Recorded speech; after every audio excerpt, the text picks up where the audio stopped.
throughout my life, probably most of my childhood, I mean, at least like middle school and above, I've struggled with my weight. I still am overweight, medically obese, and that is something that I've struggled with most of my life.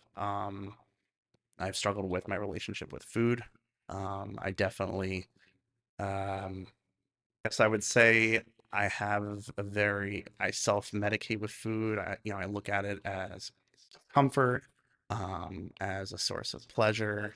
Um, and it's definitely an area where I have a lot of impulsivity with. And that's been something I struggled with my whole life.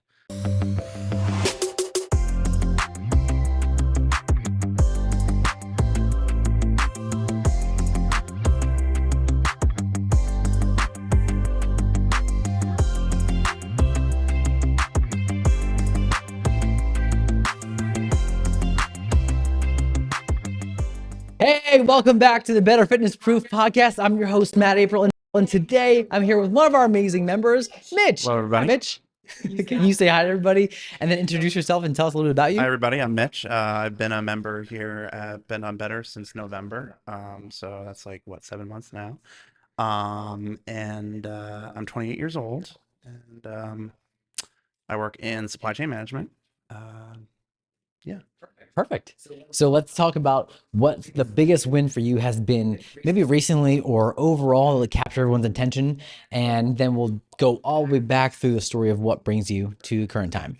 Well, I think the biggest win, and I'm sure we'll have more conversation about this, is since I started coming here, this is the first time in my life where I've consistently made a effort and most frequently was able to come in and work out 3 times a week. Yeah. Yeah, It's a big step. It's a big step for a lot of people. absolutely. Yeah. Going from zero to anything in fitness is a big step. That's awesome. Yeah, So I've noticed it's made a huge difference. A lot of the progress. The muscle memory, the muscle gains, like they've been able to be sustained, and I remember it was hard in the beginning, but it definitely got easier over time, and yeah.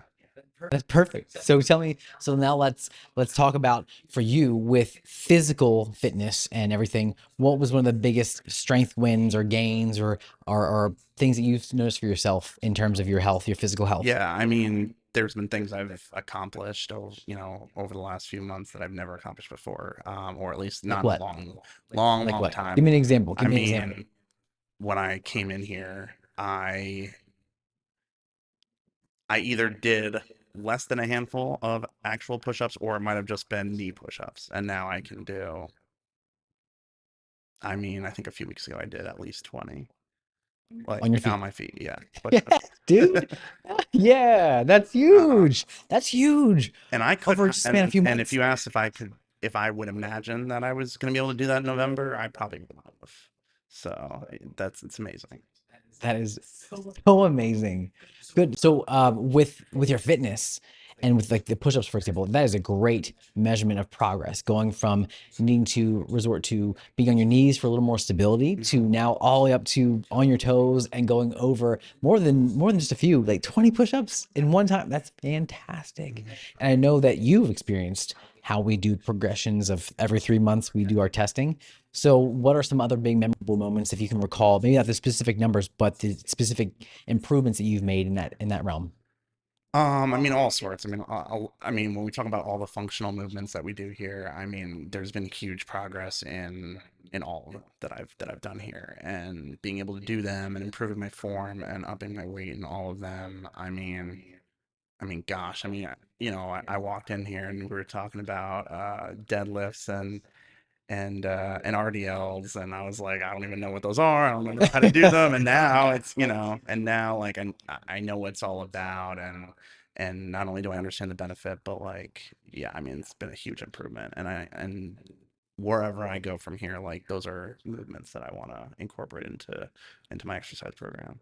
Yeah, and you've got to a place now with your health and especially with your fitness that I can see the benefits in your personality. I can see in your physical appearance and how you carry yourself. You have a lot more Yeah. confidence because you've built that by starting slow and starting steadily with the gym and with fitness Yeah. in the same way, going from nothing to consistently doing 3 days a week. I mean, that was huge. I mean, being able to prove to myself that I can do this, that I can stick with it. Um, yeah. I mean, that was absolutely huge because especially in the fitness realm for my life, it wasn't really an area where I had many wins and continued success over. So, It being wasn't it was not. No, I struggled most of my life with that. you struggled most of your life with fitness? Oh, for sure. Yeah, I mean, before I came here, um, I guess we could go into that story. Yeah, let's go into it. Um, so I mean, throughout my life, probably most of my childhood, I mean, at least like middle school and above, I've struggled with my weight. I still am overweight, medically obese, and that is something that I've struggled with most of my life. I've struggled with my relationship with food. I definitely, um, I guess I would say I self-medicate with food. I look at it as, or I still have an association with it, where I look at it as a source of comfort, as a source of pleasure, um, and it's definitely an area where I have a lot of impulsivity with, and that's been something I struggled with my whole life. Um, so I think I've made a lot of strides with that over the years, especially over the last several months. I mean, don't get me wrong, it hasn't been straight lines, but I'm definitely headed in the right direction. There's been ebbs and flows, no doubt, and it's still something I need to put a lot of effort into um, and refine.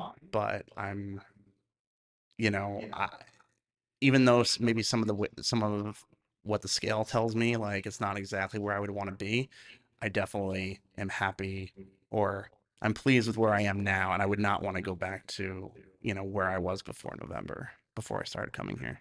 Mitch, you hit on so many really, really strong points. And every single time you said it, I was like, oh, yes, yes. Oh, yes. One, looking at food and the way that you have and you do, you're not alone in that. So many people, members currently who I know and I'm working with now, members who have come and gone in the past because we are a stepping stone for some people, and even myself. I mean, I use food as a crutch sometimes. I use food as it's a piece of our genetics. It's a piece of how we're made up. And you've heard me talk about this. Even things like sugar. We are chemically addicted to sugar, especially as an American culture, right? Everyone's addiction is a little bit different, but the way our brains receive those reward systems with food and with sugar, it's the same thing that happens that are triggered from like serious drugs like heroin and things like that. So to say that you're struggling with it, you're not alone in that camp, and to know that you're aware of it and that you're being mindful and that you're moving forward like you had when we were working together for those months at a time. Every single week you come in and you're making steps of progress, bringing more awareness to the food you're eating, right? Yeah. Think about when you were eating before our first meeting, you listed all the different things you were eating, and I went through and said, okay, Mitch, we need to just change this one up, and you were so worried, but you did it. Hmm. And you came in, is if it's not okay, you can stop me here, but you came in and told me about IBS. Oh yeah. Yeah, I definitely want Tell to me talk about what about you were that going through. because actually we didn't. That's like one of the biggest wins is on the Yeah. daily. I feel so much better, and I feel so much better on a daily basis with my gut issues. So So where were you? So tell, yeah, like, paint a picture for everyone who doesn't know Mitch, where you were before we had our conversation that helped to improve to where you are right yeah. now with IBS. So I for those who don't know I have irritable bowel syndrome, IBS-D, and the D is for diarrhea. I was there with you for a very long time. Yeah. And it's just something that you learn to manage, and you try to limit your triggers and um, try to put in place actions, the food you eat, um, water, which we'll talk about, and all that to better manage it so that you're like on the daily and then during the day, like you're setting yourself up for more success. So, um, So what was it like before? Like what kind of what were you dealing with? For people who have no idea like what you were dealing with, what were you dealing with? I Tell me about it. mean, I mean, I was diagnosed with IBS-D, I think I think it was 2017, and I mean, I remember like the first 6 months that I was diagnosed. I mean, that was from a health perspective, it was like one of the worst times of my life. What were you going through? I didn't know what to eat. I was spending large amounts of time in the bathroom and in such discomfort. There were other issues that derive from that. What kind of issues? Um, just I guess discomfort and pain, and then obviously, and from a mental and emotional standpoint, it really puts a toll on you Yeah. because like you can't even make it through the day. You don't even have confidence to go out. I mean, yeah, you start carrying around over the counter meds, and you're seeing doctors regularly, and you're scheduling preventative screenings that people in their mid 20s usually don't schedule, and that are reserved for people above 50, if you know what I'm talking about. So yeah, I mean, a lot of unpleasant things. And things got better from where they were in 2017, but I mean, for years, I did not. I mean, up until recently, I didn't feel like I really was managing it. I felt like I made a few tweaks here and there, and I was living with it. But it's been a roller coaster ride, and um, What was one of the worst moments? Like maybe don't get too into it, but like give me an idea of like I want to be able to relate. I want our members and people who are listening to relate and to understand, like to see if they also have felt like that. Maybe it'll bring some awareness to them. So tell me like one of those most memorable moments for you that unfortunately was not a really great memory to keep, but it's burned in there because of how much you went through. um, Like paint me a picture of the life, I mean, the at day to at the day. worst, I went through a full elimination diet, and so that's basically like a diet where you eliminate major foods that are usually um, common groups of allergies and food sensitivities and stuff like that. So think I'm trying to think what the big ones are: dairy, wheat, eggs. Got I it. think I'm trying to think. Yeah, I think those are the main ones. Yeah. Wheat. So you get gluten. Yeah. You said dairy, eggs, yes. Legumes, Yep. alcohol. Hmm. Those are the big major inflammatory things for a lot of people and the troublesome things for a lot of people. So you cut all those things out. Yeah. So like one of the most discouraging things that was going on in 2017 was there was like there were weeks where I had to be home because my symptoms got so bad, and like I couldn't even be at work. And You couldn't even go to work. there were days where I couldn't even go to work because, well, yeah, because You were suffering from that I was much. suffering that much, and I I wasn't even confident that I could successfully like leave the house and get in the car and all that, like because the symptoms were so unpredictable. Um, and I think I was just talking to there was a time period where I was just talking to my primary care physician and maybe like a gastro specialist, but I wasn't seeing a nutritionist yet and or a dietitian, and um, their advice for me in the interim was to go on basically a brat diet, bananas, rice, apples, toast, and I was still like it. Maybe it helped a little bit, like 10%, but I was still in it. And so like being in the middle of that and like still suffering that much, I mean yeah, It can take a that was toll. rough. Like you were saying, mentally, Yeah. emotionally, physically, yeah. It takes a toll. Mhm. And so bring us now to like more of a current time after you going ups and downs and not a linear progress at all by any means Mhm. with IBS or with weight or anything in life. It's never directly linear. It's always ups and downs and ebbs and flows. So bring us to now the current time of where you are now with IBS and where you are with your current Yeah. emotional physical Um, state. so I mean, unfortunately, like it does take a little bit of time to identify what your triggers are and either eliminate them or really minimalize them in your diet.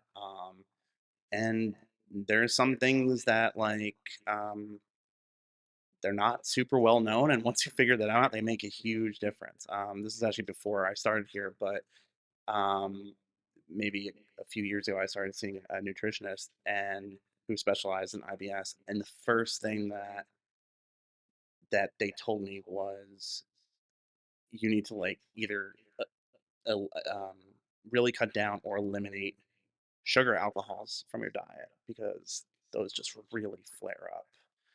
So sugar alcohols, again, I'm not like a professional and you could help me with this, but I think they're all those ingredients that end in TOL.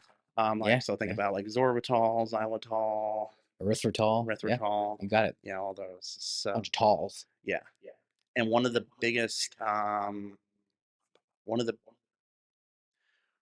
one of the most common ways that you see it in I- or that it used to appear in my day to day life is in mints and gums. Hmm. It's I mean almost yeah any gum that isn't doesn't have sugar in it. Um, yeah, it has. I think it has sorbitol and xylitol in it, Hmm. and you don't really think about it, but like you chew 5 pieces a day. And I had no idea that was really contributing to my issues. And then Yeah, I eliminated that. It made a huge difference. huge difference. Huge. And I know that when we were talking about all of this, we brought more awareness to this because you had discovered this yourself and then not realizing that there were also artificial sweeteners and a lot of other Yeah. products you're using because you're trying to help with weight loss, right? And this is a very classic, traditional, not to be faulted way of thinking is that we want to lose weight, we want to change our body composition in some way, so we need to alter our calories. So the short answer, the quick fix answer for so many people is okay, let's just look for the foods that don't contain as much calories or maybe that are calorie free. Hmm. And you're right, there is a price to be paid with those because they do have things like the sugar alcohols, all the things ending in tall, like xylitol, sorbitol, erythritol, the most popular, most common ones. But then we also have the artificial sweeteners like aspartame and ACE K and sucralose. Like these artificial sweeteners, all these things we're listing the reason for why they cause so much inflammation and gut issues is because they cannot be broken down and digested by our bodies.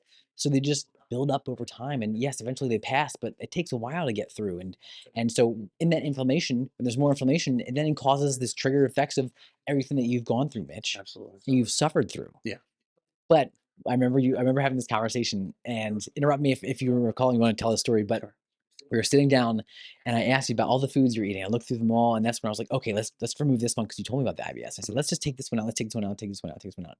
And you said, well, what do I do with all my food? I don't you're like I don't want to throw it away. And I said, that's okay. How about for now? Let's test it out. Let's give it a few weeks, and you can just bring it in here. We'll throw it up in the storage Mhm. area, and it's still Yeah. there. From November, everybody. It's still there. But so where are you now? Like, how have you been doing since having removed a lot of those products? Yeah. I mean, I've been doing great. I mean, the biggest thing that I carry as a win in my diet and that I can carry on for, for how as long as I can see is how much I've transitioned away as far as beverages go from other, you know, Like what? like sweetened drinks, Mhm. sodas, you name it, Gatorades, the like Powerades, water. the Red Bulls, all the things that were there. Hmm. Yeah, sodas, the juices, everything that contains those not only the sugars and like the natural ones, but the artificial ones Yep. and the other sweetener Yeah. options, right? Because I mean, yeah, you don't get the sugar, you don't get the calories, but like, I mean, especially for someone like me who has IBS, like it just has all these other consequences. I mean, besides, the fact that even the diet stuff makes you crave sugar. Hmm. Um, yeah, I mean, and we talked about like the artificial ingredients and the sweeteners. They can give you gut issues and all that. So, I mean, eliminating those by more than 95% in my day to day is has been huge, It's been huge. And I know and another I'm one so that you much more were. hydrated. Yes, you are. Yeah, give me some. Yes, so much better. And I know that we were also going through removing. We were talking about getting dairy out of your diet because we knew that that was also Yeah. kind of a Oh, trigger one we were discovering that's been too. huge as well. Because I Yeah. remember I was coming in here when we started, and I just cut out lactose from my diet because I thought that was my issue. Um, but no, I mean, like you look at so usually like one of the biggest I guess treatments they say for IBS-D is going on a low FODMAP diet, Mhm. which is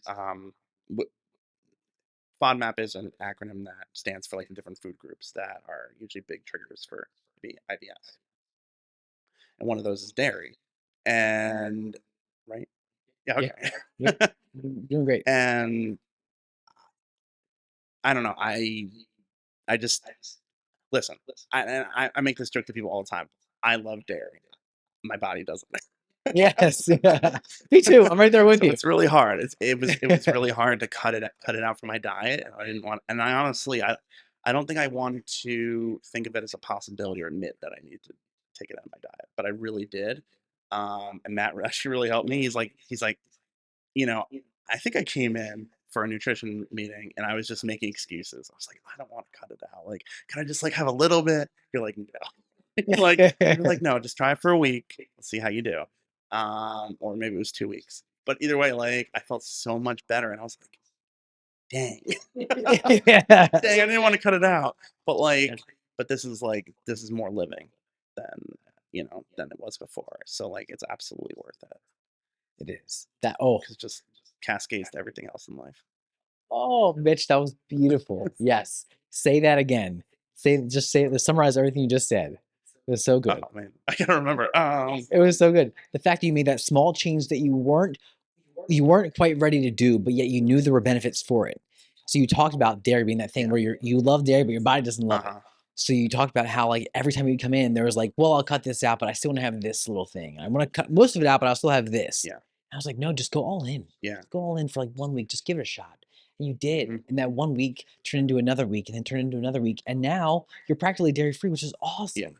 Just Yeah, huge. I mean, I guess the takeaway would be like making changes like on the daily that uh, lifestyle changes that they can be intimidating, but like I would say, and I think Matt would say too, like try them for a week or two, see how it changes how you feel, and it may not seem like it would make that much of a difference, but like you would be surprised, like what happens to the human body, and uh, I mean, I think you talked about before, like with dairy.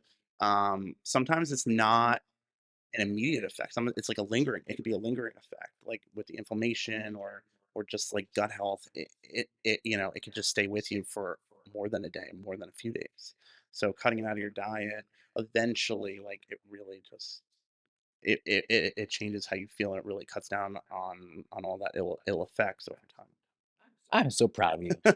That is, Mitch, give me some more, man. That I'm just, oh, like a proud parent listening to his youngling just like going through it all. Youngling, there you go. There's a Star Wars trait for you. We've been watching Oh, I Obi-Wan. have as well. Uh, It's it's very good. so good. Yes, So good. so That's good. like not to go on a side tangent here, but loving this show right Hmm. now. We just watched episode 5. I love how much they've really taken the storyline and connected it all so well, but made Darth Vader just such a bad mofo. Like, he's a like bad dude. You see it now in these like this short Hmm. right now with Obi-Wan, and it's so I good. know. So side note, actually, while we're here, if Sure. you're hanging out with us on YouTube, hey, thanks so much for hanging out with us. Make sure you click that subscribe button. Give it a thumbs up for this video because Mitch is inspiring, and we love to have that feedback with a thumbs up. And then comment below, have you seen the new Obi-Wan? And what do you think about Darth Vader? What do you think about all that stuff? Or maybe comment about Mitch's journey and what you think and how proud you are of Mitch. Either way, we welcome the comments and get a conversation going of any type. But while you're here, if you're listening on podcast, make sure you click the thumbs up or rather the 5-star rating while you're here, and hit subscribe while you're here too on any podcast platform because we appreciate it. And this is a free show, and this is how we'll help keep changing lives around the globe is with these inspiring stories and because of you guys listening and checking it out. So I'm going to swing back over to you now, Mitch. So with the IBS and with making progress and seeing the strength improvements and the physical improvements and the mental improvements, what are where are you now? How are you feeling now with now knowing what you know? What do you plan to do going forward? Are you gonna go back to dairy? Are you gonna keep moving forward in the way you are? Give me a rundown. Yeah, I mean, a lot of the changes I made, like, I'm gonna continue because I know that they made huge differences. So, like, the amount of water I drink and, drinking, a tall glass of water before I eat anything or drink anything else in the day, that really helps. Hold on, pause. It's so Yeah. good. How much water were you drinking before we sat down and spoke about Oh, the man, importance how of much how was I much drinking? water? I know it was a lot less. Yeah, We talk significantly. about, like, what I used to be. I mean, for breakfast, was I drinking water? No. I mean, yeah, I had a water bottle at my desk, but how often was I actually drinking it and refilling it? Uh-huh. And I remember, like, at all the major meals, I was eating, excuse me, I was eating some kind of, um, soda or iced tea or no calorie Powerade or, one of those. And I had Red Bull in my diet or Diet Red Bull, and yeah. Yeah, and now And now, like, all those meals, I always have water oh, so proud of you. or seltzer, but which is that's carbonated water. Carbonated water. Yes, it's saying it's still good, man. It is still a win. And I am so proud of you because I know how big of a jump that was going from how little water you were doing. And when I told you the number of how much water we should aim in for, you were blown away. Mhm, You're blown away, right? I always tell people my bare minimum for when we're working together in our fitness realm for people mhm, who are trying to make composition changes, trying to improve their body, trying to improve their health, their mindset, anything, start with water mhm, and start with the bare minimum of just checking the box for 64 ounces in your day. mhm, That needs to become the non negotiable bare minimum of what you get in a day. And then let's build on it and add another 8 ounces or another 12 ounces or another 16 ounces. And then eventually get you to the point where we're drinking half of your body weight in ounces per mhm, day or more, right? That's the goal. And when I told you our minimum, I think you were a bit taken back. And then I said, what we're working toward is half your body weight in ounces per day. And you got, I think there's this moment where you're just like, oh my God, that's so much water. I don't want to drink that much water. And now you're doing it. You're mhm. probably drinking more Yeah. than that. And I'm so proud. So proud. And you can see the difference, like, I mean, just in your skin and like the fact that you were able to perform exercises without the amount of strain that you'd feel if you were dehydrated or on a lower end of your Mhm. hydration. Oh, for sure. Mitch, it's huge, Yeah, man. It's yeah. awesome. So keep going. I interrupted you. Keep going. Keep Um, going. Just talk about wins in life and the things you've learned and how you're applying them. yeah, I mean, and just going back to the water real quick is I also noticed that one of my worst, I guess, gut times in the day was, like, in the morning, and I don't like to have a cup of coffee in the morning, and I don't do it.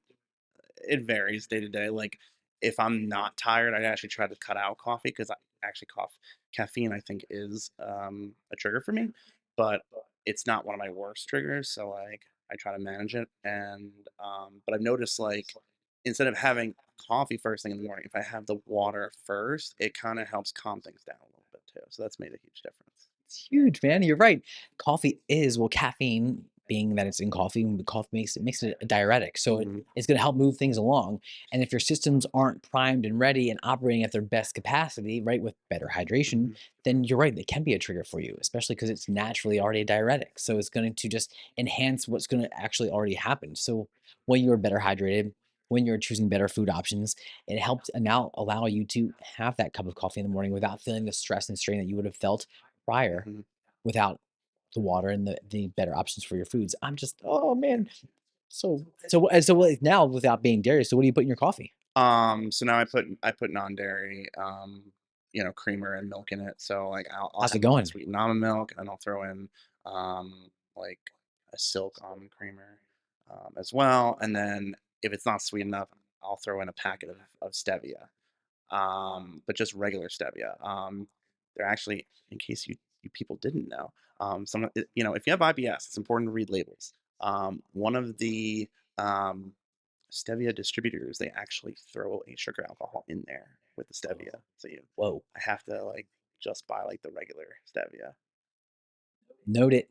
Always read your nutrition labels, more specifically the ingredients as well, Yeah. so you know what you're having. I didn't know for the longest time that a lot of the foods I was consuming, even though it didn't say gluten free on the package, I have to eat a gluten free, dairy free, and that's the kind of lifestyle that I live because I know how much the inflammation was causing me issues with my gut and my health and my IBS, and spent a lot of time on the D, like the diarrhea section. Hmm. I didn't realize this, that dextrose, which is a very, very, very common ingredient in so many of our Yep. foods, that is more often than not derived from wheat, which also can contain No, I gluten. didn't know. So we just have to be mindful about everything, right? Mhm. So the little things, it may not be like loaded, packed full of gluten. So for me not having an allergy, it's more of a sensitivity. I was able to, I'm able to still go on with life without any major serious complications. But every once in a while, I'll be like, what did I have that's making me react this way? Mhm. And I finally dug into it and I saw that sometimes, more often than not, dextrose is derived from wheat gluten, and that can be a major issue. And with my sweet tooth, gummies, a lot of gummies have wheat or gluten in them. Mhm. Gummies, gummies. Who would have thought, right? Who would have thought No. gummies would be full of gluten, but they are. So just that sidetrack is the important part of there was read your nutrition Yeah. label, read the Mhm. ingredients, and if you don't know what something is, maybe you don't have it. Or if you really want to have that thing, you don't know what something is, look it up, Mhm. do your research, figure out what it is, or speak to someone who maybe does know or could help guide you on that right path to make sure that you're making better decisions Mhm. that will help benefit your life in so many other Yeah. ways. And Matt, let me know if you agree with this, but like I know for me, like with IBSD, like it just helped. I mean, there were certain things like I was eating that were how do I want to say it? They were I can't think of the word. Processed. Like, you know, they have several ingredients. You find them on on a shelf in the grocery store. And just cutting down on the amount of those in my daily life like helped a lot because I mean, even though I was buying them and I didn't see that there was an ingredient that I shouldn't be having, there probably was at least one ingredient in there that was bothering me. So Mhm. going back to basics, trying to eat, you know, more, um, what do you call them? Major food groups? No, Yeah, that's good. Yeah, Mac. Yeah, macros, yeah, macronutrient, yeah, macronutrient rich foods that are, yeah, yeah. yeah. Continue. You know, vegetables, starches, protein, stuff like that. I mean, it's I know you're getting at. So my rule of thumb that I always tell people is if we can choose that 80% of the time, choosing foods that are either they come from the ground, or they can be hunted or fished or um, created by the earth, mhm, then those are great. And then the other 20% of the time, it's like like the processed foods, whatever you want to go with, like anything in the aisles, right? mhm, Anything down the aisles is pretty much yeah, going to be on that label, yeah. on that list. But yes, Yeah. I love. So going to your point, like just making that shift, you know, more of an 80-20 in the other direction made a huge difference for me and like how I felt on the daily. I agree. That's so good, Mitch. So why don't we do this? We'll start to wrap it up here because I think you've dropped some really good nuggets. One thing I did want to hit on before we move forward, though, you said at one point in time, or maybe we said it kind of in conversation, it made me think of this. Just bring more awareness to your food choices. Yes, we read into like the labels making, but also being more aware of like breakfast, for example. You weren't doing breakfast for a while, and because you weren't sure like how it was operating, what it was causing, the Mhm. effect of your IBS, but you weren't doing breakfast for a little while. So now you do breakfast. You do have Yeah, breakfast I more think often now. I was always actually a breakfast eater. Yeah, But I think when we started, I didn't want to like change my breakfast, and like yeah. I think I finally had you convince me to change my breakfast, and and now I love it, and I think it actually improved certain issues that I didn't even think it was going to improve. Like as an example, like I remember I used to get very hungry for lunch, and like it was more I don't want to say painful, but like uncomfortable. You know, like it was like that really like or you really got to eat like or we're gonna keep bothering you like you know like stomach feeling. And now you know now I feel like it's a little bit more subtle. Probably because I am like real having a really good nutritious meal for breakfast. You know, and I have a vegetable and I have a starch and I have protein. You have a vegetable for I breakfast. do. You have Oh yeah, vegetables that for was the other thing. breakfast. So, and you probably go through this with almost every person where, so Matt, Matt actually wanted me to incorporate a green vegetable into my breakfast, Mhm. and I was like, a green vegetable that doesn't belong for breakfast, and like Right. that's weird, but like it's actually not. And like there's certain vegetables that are less that are like they're less bold flavored, like that you can incorporate for breakfast. Like one thing like that, or so I usually have one of two vegetables for breakfast. So one is either Brussels sprouts, and also like here's another thing, like it doesn't. Matt said like if frozen works for you, frozen's fine, and so like I do frozen vegetables because I'm one of those people that when I buy when I buy fresh produce, a lot of it unfortunately goes bad, and it just wasn't working for because I don't know, it just wasn't working for me. So frozen I found was best, and yeah, so I either have frozen petite Brussels sprouts or frozen sugar snap peas that I just microwave. Like it can be simple. It doesn't have to be super complicated, whatever works for you that meets the goal. So I do that and I throw that into my breakfast, and it tastes good. I like some you could even like have a fork like so I usually have a so okay I guess I'll tell everyone what my breakfast is. So my and I have this like the same breakfast like almost every day. So it's the vegetable like I mentioned the Brussels sprouts or the sugar snap peas, two hard boiled eggs, and then a few turkey sausage links and like the mini ones that are frozen and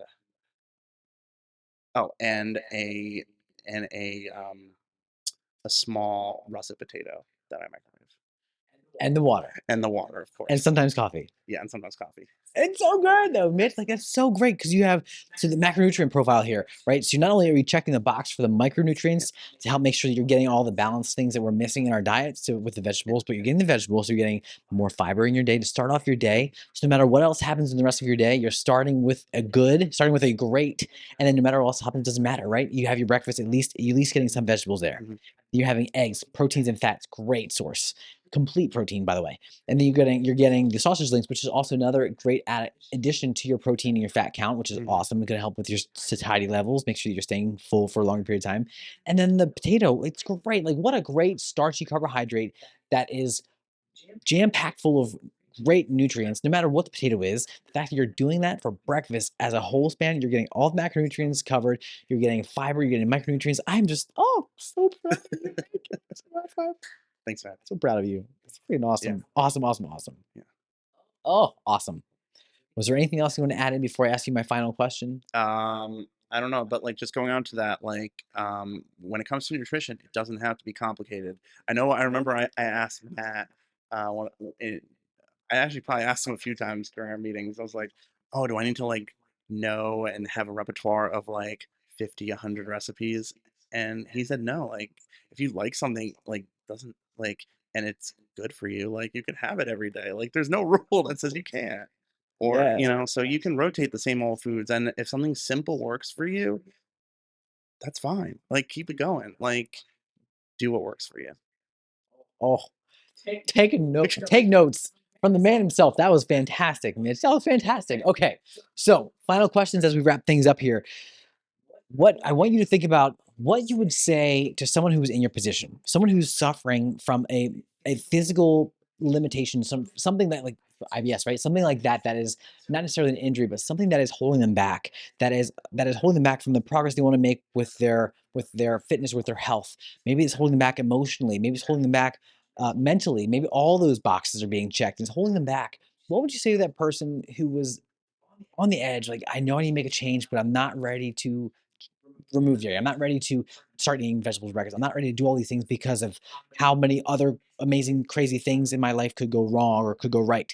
What would you say to that person? And give me the full like you have 2 minutes or less to inspire this person to change their life. Yeah. What would you say? I mean, I want to start off by saying like I am one of those people that went from zero to something.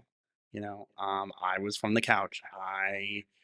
I wasn't, I didn't really have like any special diet wins or anything like that. So you can do it. And again, I didn't have any success over my life, over years and years of trying.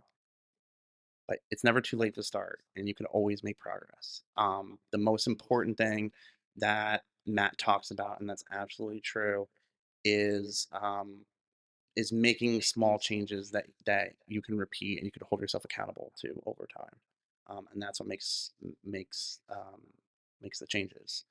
So make a few um, make a few changes that you can incorporate, that'll make somewhat of a significant difference, and commit to that for a week or two, and see if you could sustain it over time, and that'll make a difference. I mean, you know, yeah, it's not about what you can do in a day, it's about what you can do in a week and a month. And if you're just starting out with making changes, whether it's starting to come to bent on better, or making nutrition changes, or both, or something else entirely when it comes to health and wellness, it could be hard, and it may be especially hard in the beginning, when it comes to fitness. Like, again, like, you'll be sore.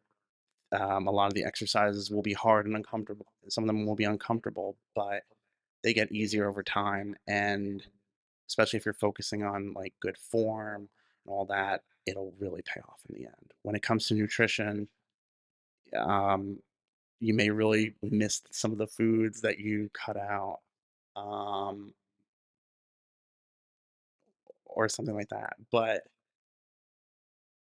try it for a week, see how it feels, um, and if it improves your well-being, um, see if you can keep it going for longer than that. I know we didn't talk about it, but one of the biggest benefits, from coming here, and something that I started holding myself to, is accountability, and that's been huge. Um, what's allowed me to come 3 times a week.